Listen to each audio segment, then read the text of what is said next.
일반적으로 우리가 방광암 그러면 대부분 증상이 없습니다. 그냥 무통성 혈뇨, 어느 날 갑자기 소변에 피가 나서 검사를 해봤더니 방광암이 발견이 된다, 이런 경우가 거의 대부분입니다. 그런데 방광상피내암은 또 조금 다릅니다.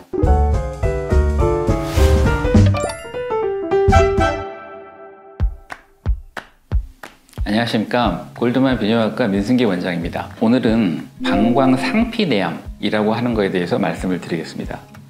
방광상피내암, 암입니다. 방광암인 거죠. 그런데 상피내암, 여성분들은 이해하기가 쉬우시겠지만 자궁경부암 중에 상피내암이라고 하는 것이 있습니다. 또 우리가 여러 가지 암 중에 상피내암이 상당히 많고요. 대부분의 상피내암은 암 전 단계 아니면은 암이 아닌 쪽으로까지 생각을 하는 경향이 많습니다. 그렇지만 방광상피내암은 완전히 다릅니다. 방광상피내암은 표재성 방광암 초기보다 오히려 더 안 좋은 병이거든요. 더 심한 병이고 예후나 결과가 더 안 좋은 병인데 병명이 상피내암이라 그래서 소홀하게 생각하시는 경향들이 조금은 있습니다. 더군다나 이 방광상피내암은 진단이 잘 안 되고 진단이 늦어지는 경우가 상당히 많거든요. 일반적으로 우리가 방광암 그러면 대부분 증상이 없습니다. 그냥 무통성 혈뇨, 어느 날 갑자기 소변에 피가 나서 검사를 해봤더니 방광암이 발견이 된다, 이런 경우가 거의 대부분입니다.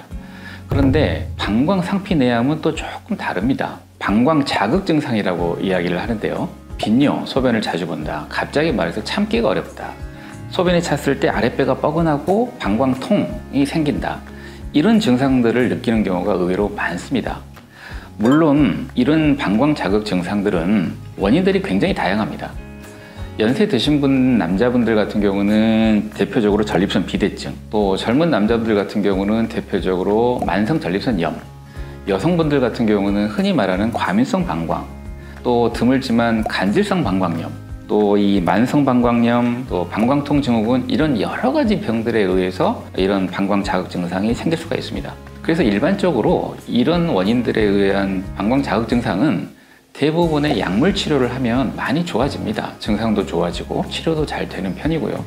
그런데 드물지만 이 방광자극 증상이 심한데 어떤 약을 써도 치료가 잘 안 되고 오랫동안 지속이 되고 아주 치료가 어려운 분들이 간혹 계십니다.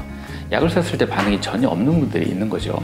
이런 분들은 드물지만 방광상피내암도 한 번쯤은 고민을 해봐야 됩니다. 저는 개인적으로 이런 증상이 지속이 되고 약물 치료에 반응이 잘 안 되는 환자들은 내시경 검사를 해보는데요. 이 방광상피내암은 방광으로 이렇게 삐죽삐죽 올라오는 암이 아니거든요. 방광 점막에 쫙 깔려서 생기는 암이라서 초음파라든가 CT 검사에서도 전혀 나타나지 않습니다. 이거는 직접 눈으로 보고 판단을 해야 되기 때문에 방광내시경 검사를 해봐야 됩니다. 자, 그럼 방광내시경 검사를 했을 때도 이렇게 튀어나온 암처럼 보이는 혹 덩어리가 없기 때문에 어떤 병변이 방광상피내암이냐? 이것도 정말 이제 경험에 의해서 판단을 해야 됩니다. 비전형적인 모양들이 많기 때문인 거죠. 일종의 만성 방광염하고 구분이 잘 안 되는 경우도 많고요.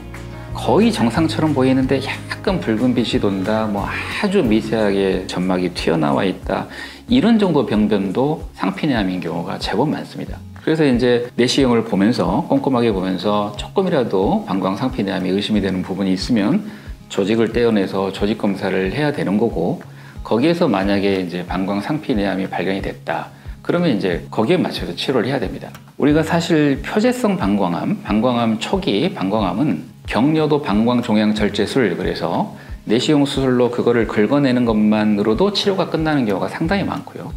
대부분의 표재성 방광암은 완치율이 95%, 97% 이렇게 나옵니다. 상피내암은 오히려 표재성 방광암 초기 방광암보다 더 안 좋습니다. 재발률이 거의 70%, 80%가 되고요. 진행성 방광암으로 발전할 확률이 거의 40%에서 50, 60%까지가 됩니다. 그래서 방광상피내암이 진단이 늦어지는 경우는 굉장히 예후가 안 좋을 수가 있거든요. 그래서 방광상피내암이 확인이 되면 당연히 다른 방광암처럼 경려도 방광절제술을 먼저 해야 되고요. 최대한 의심되는 부위를 아주 꼼꼼하게 다 제거를 해야 됩니다.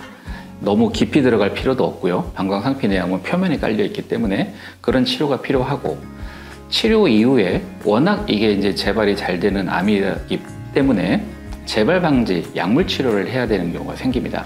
보통 이런 경우에 사용하는 약물 치료가 BCG. 여러분들 대부분 BCG 그러면 결핵 예방 접종 주사를 생각을 하시는데요.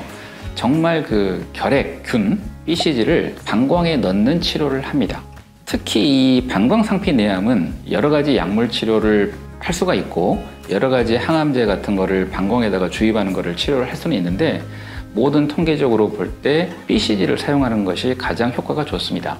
그런데 이제 뭐 여러 가지 이유로 요즘 방광에 넣는 BCG를 구하기가 상당히 어렵습니다. 그래서 상피내암이 있어도 치료를 못하는 경우도 종종 생기고요. 하지만 가능하면 방광 상피내암은 치료 후에 BCG를 사용하는 게 효과적이고 여의치 않을 때는 이제 다른 항암제를 방광에 넣는 치료를 하는 경우가 있습니다.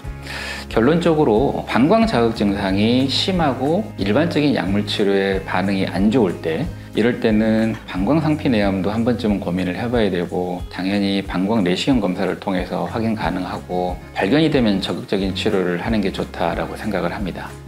감사합니다.